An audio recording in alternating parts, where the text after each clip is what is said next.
यह जो मैं कहानी आपको सुनाता हूँ यह सच्ची होती हैं, क्योंकि यह कुछ लोगों का अपना एक्सपीरियंस होता है।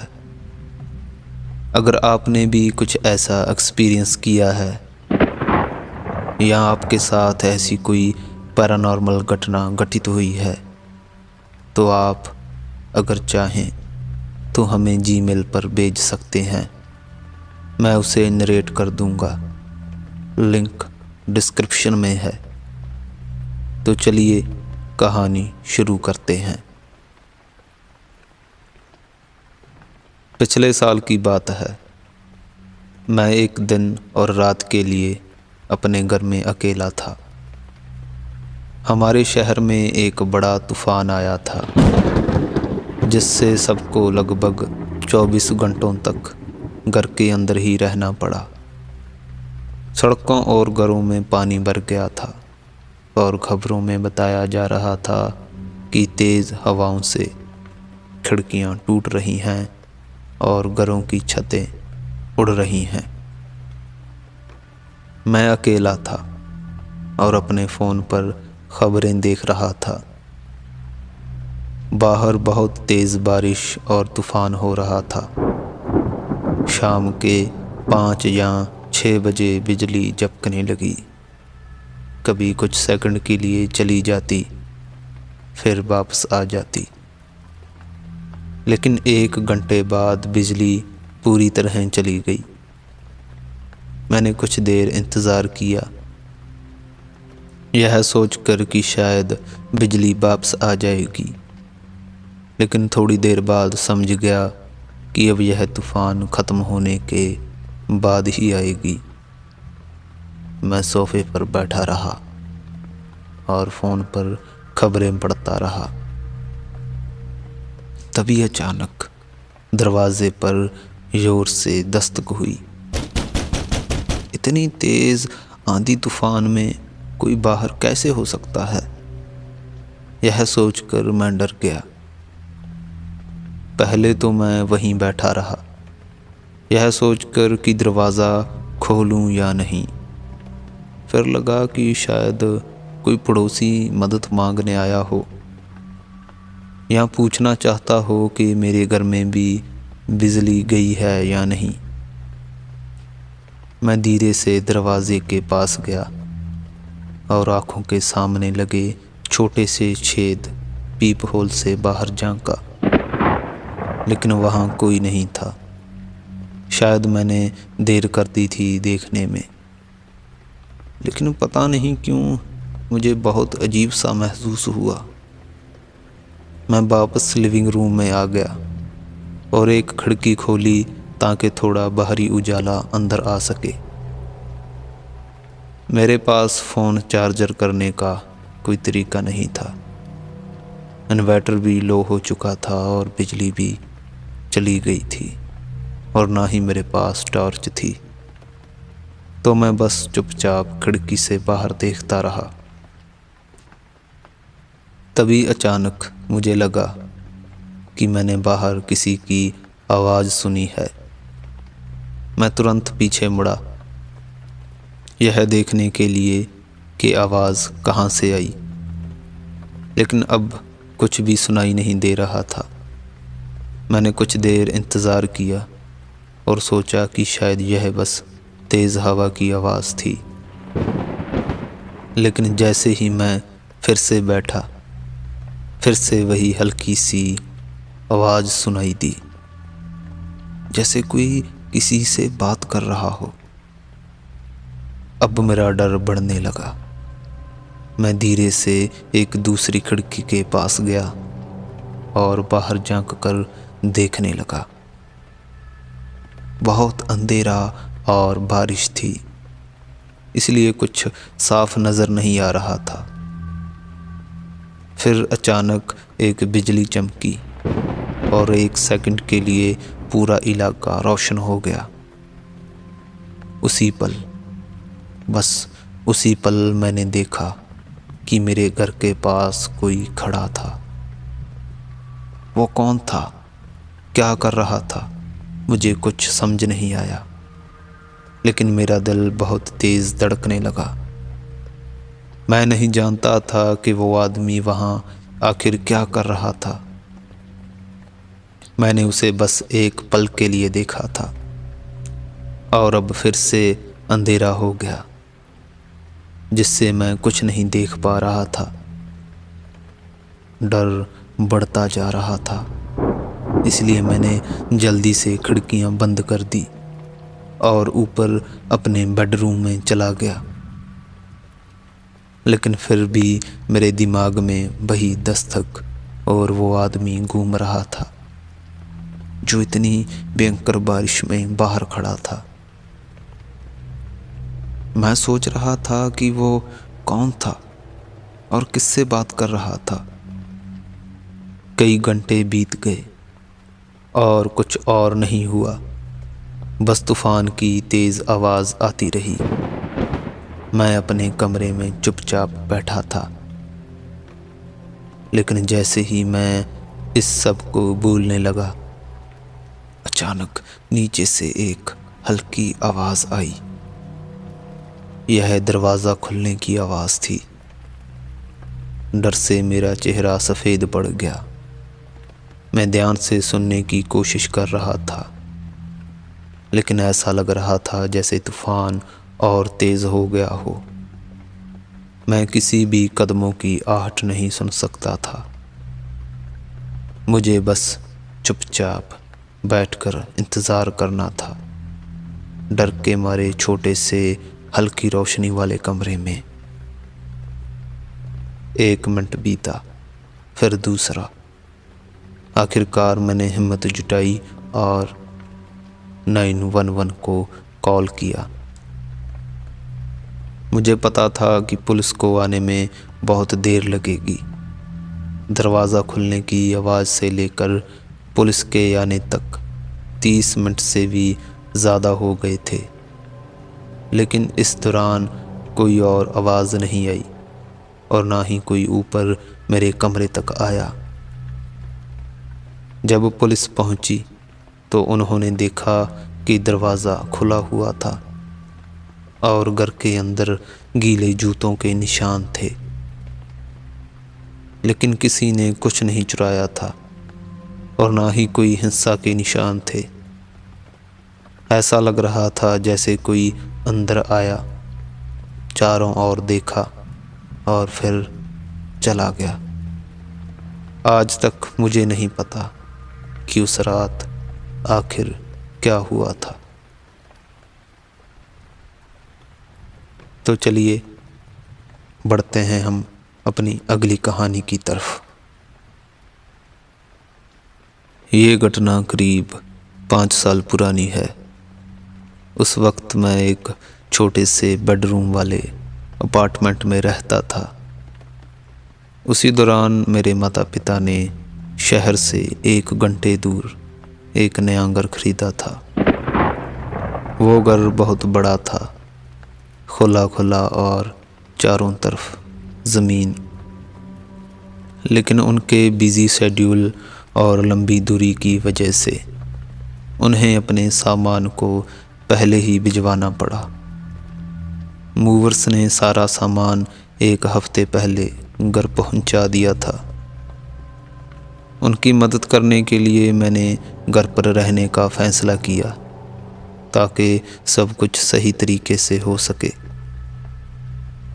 शनिवार की सुबह मैं वहां पहुंचा। मूवर्स आए, मैंने उन्हें अंदर आने दिया और उन्होंने पूरा सामान रख दिया।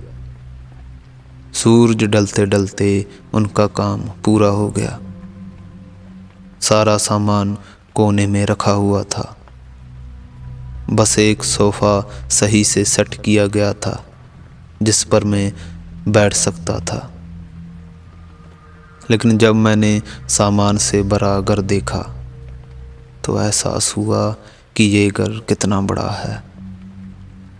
मेरे लिए तो यह एक महल जैसा लग रहा था।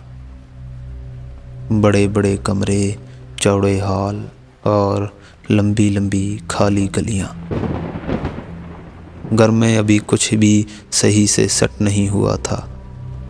इसलिए माहौल थोड़ा अजीब लग रहा था। मैंने अपना लाया हुआ बचा हुआ खाना खाया और फिर सोचा कि पीछे के बैकयार्ड में जाकर देखूं। वहाँ एक बड़ा सा बैकयार्ड था जिसमें पहले से बना हुआ आग जलाने का गड्ढा, फायर पीट था। घर के किनारे कुछ बिखरे हुए आउटडोर फर्नीचर भी रखे थे। मैंने एक छोटी कुर्सी उठाई और उसे आग जलाने की जगह के पास रखकर बैठ गया। रात हल्की ठंडी थी, खासकर इतनी खुली जगह में, लेकिन बहुत शांत और सुकून से भरी थी। शायद 11 बजे का समय था और मैं वहाँ करीब 1 घंटे तक बैठा रहा। तभी अचानक मैंने दूर मैदान में एक आदमी को चलते हुए देखा। मैंने देखा कि वह किस दिशा से आ रहा था, लेकिन वहाँ सिर्फ खुली ज़मीन थी। फिर देखा कि वह किस ओर जा रहा है, लेकिन वहाँ भी बस खाली मैदान थे। मैं उसे तब तक देखता रहा जब तक कोहरा उसे अपने अंदर नहीं समा गया। लेकिन मुझे अब भी समझ नहीं आ रहा था कि वह आदमी इतनी रात को यहाँ क्या कर रहा था। कुछ मिनट बीत गए। मैं अब भी उस आदमी के बारे में सोच ही रहा था। तभी वह दोबारा अंधेरे से बाहर आया। अब की बार वह पहले से थोड़ा ज़्यादा करीब था, जिससे मेरा डर बढ़ गया। मैं जल्दी से अंदर आ गया। यह नहीं चाहता था कि मुझे वह देखे। अंदर आकर मैंने अपने फ़ोन पर स्क्रॉल करना शुरू किया, लेकिन बीच बीच में खिड़की से बाहर भी देखता रहा। करीब 12:30 बजे मैंने एक बॉक्स से कंबल निकाला और सोफे पर डालकर लेट गया। धीरे धीरे मुझे नींद आ गई। जब मैं उठा तो कुछ अजीब सा महसूस हुआ। मुझे समझ नहीं आ रहा था कि मैं अचानक क्यों जागा और मुझे इतना अजीब क्यों लग रहा था। पूरा घर अंधेरे और सन्नाटे में डूबा हुआ था। कोनों में रखे बॉक्स की परछाइयों की वजह से कुछ भी साफ नहीं दिख रहा था।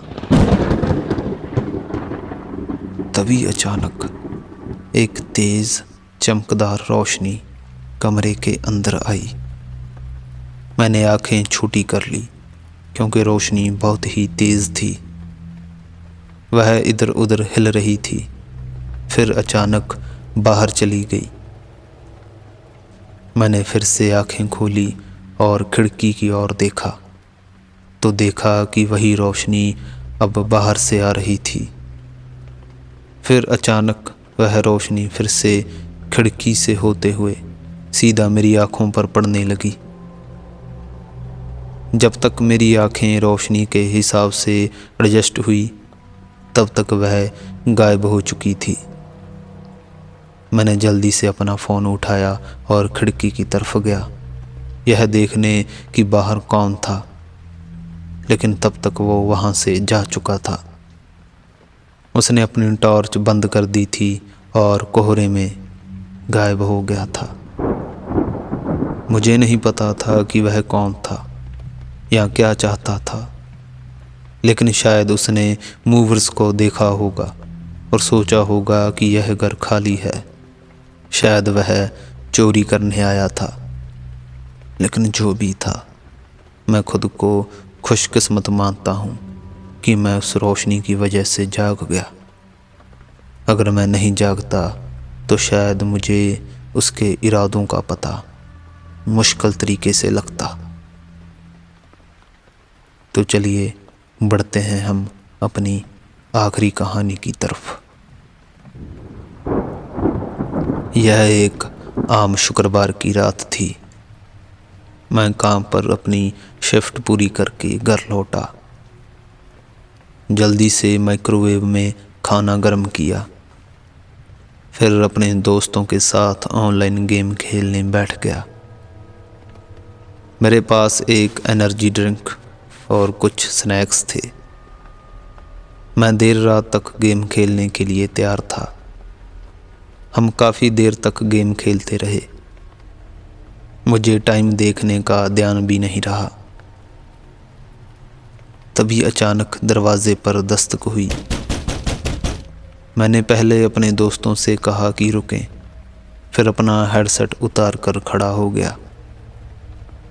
जैसे ही मैं डेस्क से मुड़ा, मुझे एहसास हुआ कि घर में और बाहर कितना अंधेरा था। सिर्फ मेरे कंप्यूटर की रोशनी जल रही थी। तभी मैंने देखा कि एक आदमी खिड़की से मुझे घूर रहा था। उसे देखते ही मेरा दिल बैठ गया। फिर उस आदमी ने शीशे के पार से कुछ कहा, लेकिन मैं घबराया हुआ था और समझ नहीं पाया। क्या? मैंने पूछा और खिड़की की तरफ बढ़ा। उसने फिर से वही सवाल दोहराया। क्या मैं जैक या जेक नाम का कोई आदमी हूँ? मैंने सिर हिलाकर नहीं कहा। उस आदमी ने कुछ नहीं कहा और मेरे बैकयार्ड से चला गया। मैं थोड़ा डर गया था, इसलिए जल्दी से पर्दे खींच दिए। फिर वापस कंप्यूटर पर गया और अपने दोस्तों को यह सब बताया। शुरू में तो उन्हें विश्वास ही नहीं हुआ, लेकिन मेरी आवाज़ में डर सुनकर वह सवाल पूछने लगे। उन्होंने मुझे सभी दरवाजे और खिड़कियां लॉक करने की सलाह दी। मैंने वैसा ही किया और फिर सब ठीक लगने लगा। हमने दोबारा गेम खेलना शुरू कर दिया। कुछ घंटे बीत गए और मैं उस घटना को लगभग भूल ही गया था।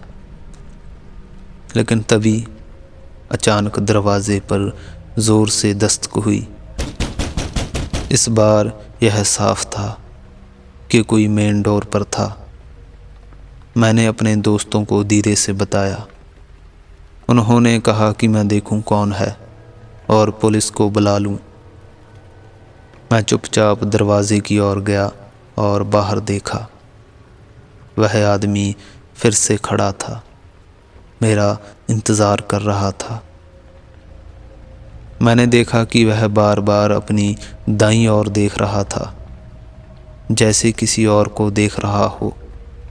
मुझे अजीब सा लगा और मैंने फ़ोन उठाकर धीरे से पुलिस को कॉल कर दिया। तभी फिर से एक ज़ोरदार दस्तक हुई। मैंने दोबारा बाहर झांका। वह आदमी अब भी अपनी दाईं ओर देख रहा था। फिर उसने हल्का सा हाथ हिलाया और एक और दस्तक दी। रात इतनी शांत थी कि मुझे किसी के पैरों की आहट सुनाई दी, जो घर के साइड में जा रहे थे।